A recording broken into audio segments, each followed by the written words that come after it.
L'histoire vraie des premiers millionnaires, oubliez Musk, Arnault et Bezos. Sérieusement, mettez leur fortune bout à bout. Multipliez-la par 2, voire par 3.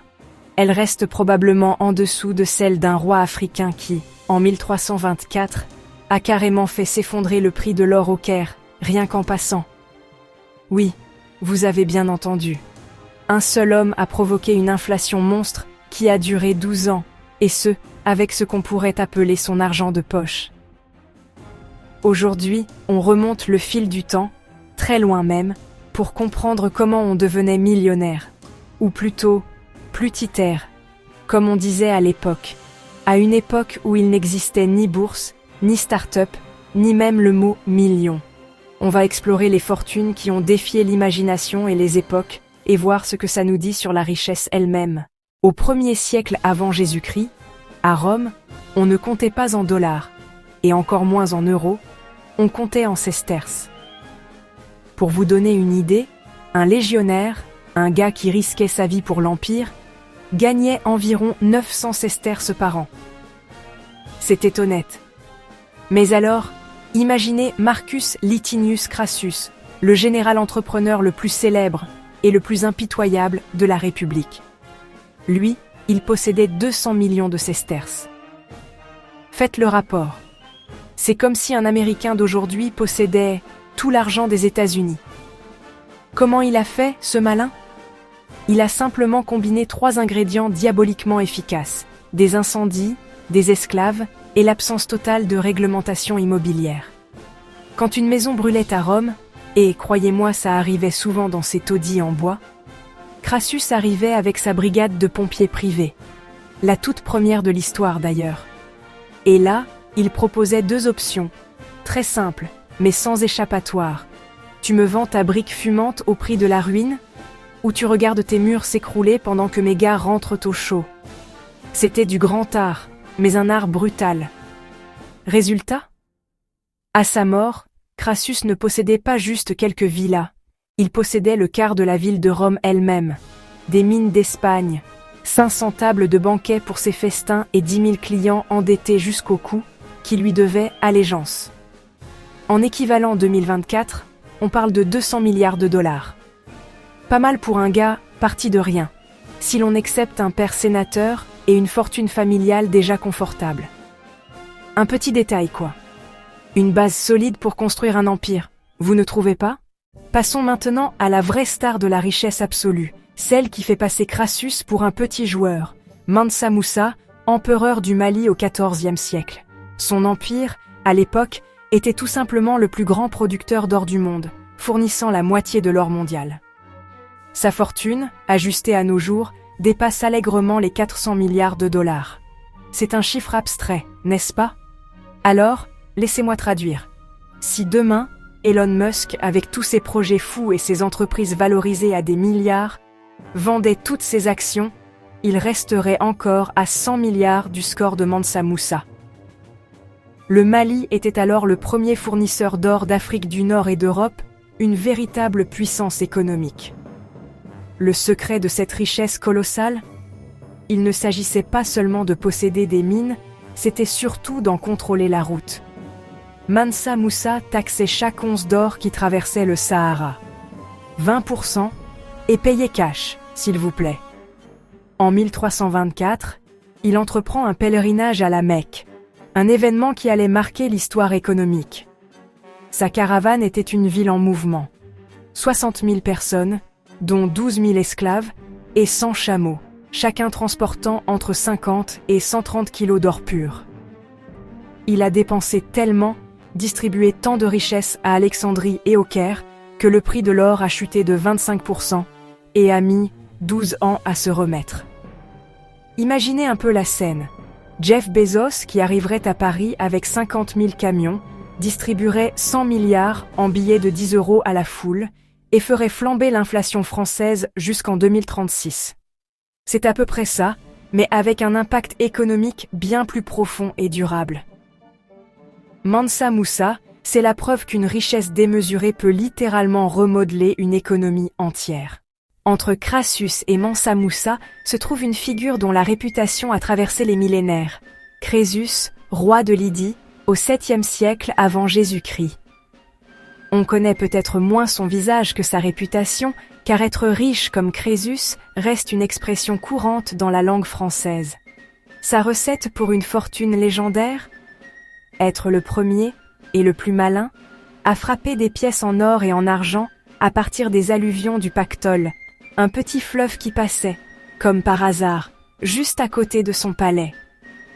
Ce n'était pas juste une coïncidence, c'était une aubaine divine. Le résultat de cette innovation fut monumental.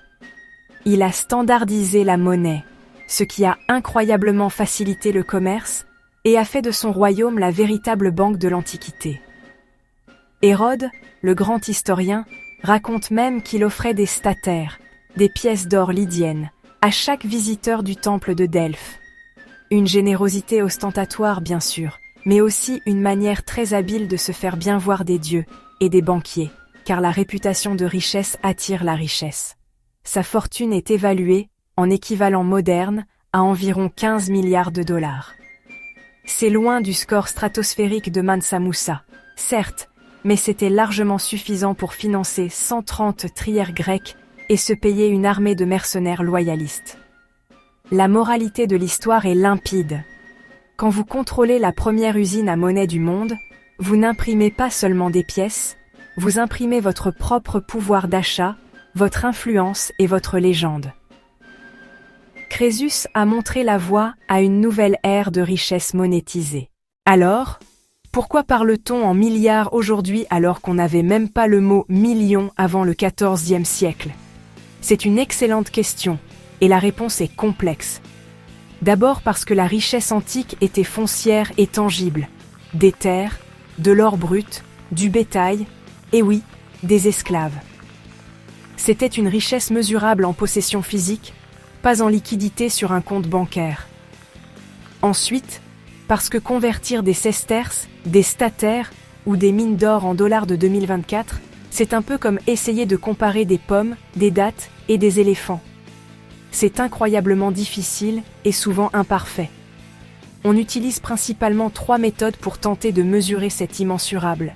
Le pouvoir d'achat, combien de pain, de soldats ou de maisons on pouvait acheter, la part du PIB mondial estimé à l'époque et la valeur des actifs physiques en question. Prenons l'exemple de John D. Rockefeller. Sa fortune, estimée à 400 milliards de dollars ajustés, représentait à son apogée 1,5% du PIB américain de 1937. C'est colossal. Mansa Moussa, lui, sa richesse aurait représenté entre 0,5 et 1% du PIB mondial de son époque. Crésus, peut-être 0,05%, ce qui est déjà énorme pour un seul homme. Les chiffres varient énormément selon les études et les méthodes, mais le message général est clair et fascinant. Plus on remonte dans le temps, plus la richesse est concentrée entre les mains d'un petit nombre, et moins elle est monétisée au sens moderne du terme. C'est une richesse de pouvoir et de ressources, pas une richesse de titres boursiers. Si l'on cherche le premier homme à franchir le seuil d'1 million de dollars liquides, avec des billets sonnants et trébuchants, il faut attendre 1815 et un certain Nathan Mayer Rothschild, un banquier astucieux. Mais c'est John D. Rockefeller, en 1916, qui devient le premier milliardaire en dollars, le tout premier. Et la nuance est importante. Rockefeller n'a pas découvert le pétrole. Non, il a fait bien mieux. Il a inventé comment le contrôler, le raffiner et le distribuer. Il a racheté les raffineries concurrentes avec une agressivité implacable, négocié des tarifs de chemin de fer exclusifs qui écrasaient toute concurrence et a bâti la Standard Oil. À son apogée, son entreprise possédait 90% du pétrole raffiné américain.